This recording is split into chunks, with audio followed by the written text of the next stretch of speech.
Welcome to Cadillac Postgame Extra exclusively on SNY.TV. Sunday afternoon in Washington, the Nationals put up a franchise record 23 runs as they beat the Mets 23-5. But that's not really the biggest story of the game for the Mets. The biggest story was Noah Syndergaard having to leave the game in the second inning because of what appears to be a lat injury. You know, we talked all week about the biceps tendonitis that kept him from his last start that Matt Harvey had to make. He was pushed back to Sunday. He said he was going to make this start, and he looked fine in the first inning. He didn't look fine in the first inning, giving up 5 runs, and came out in the second, and after a changeup, that was it. Left the game, holding on to his side, and we'll have to wait, I guess, to hear what really the injury is.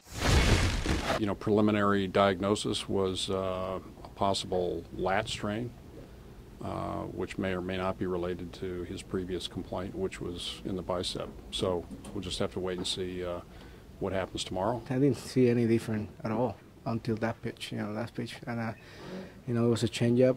Grab a first strike, and then I look up, and he was grabbing his arm, so I really don't know. We asked him how he felt, and he felt fine, said he could have pitched on turn last time out. Honestly, it's a tough time. We lose Cespedes. We lost Duda, Flores, and now Noah. It's one of the hardest part of the season. Meanwhile, Anthony Rendon for the Nationals had an historic day, 6 for 6, 3 home runs, and he became only the 13th player in Major League history to drive in 10 or more runs in a game. Yeah, it was just an amazing day. He's a guy that came in, honestly, struggling in April, and he made all up for it, all of it, on the last day of April. So great hitting all around. Zimmerman stayed strong. Murphy had a hit.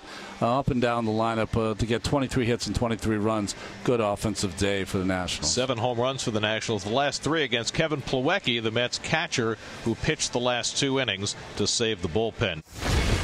It's tough to see anybody go down, especially a guy like him, and hopefully, just pray for the best, and hopefully get some good results back, and just hope it's nothing serious. So obviously, it hurts, and you hate to see anybody go down. Now the Mets move on to Atlanta. Their first look at new SunTrust Park.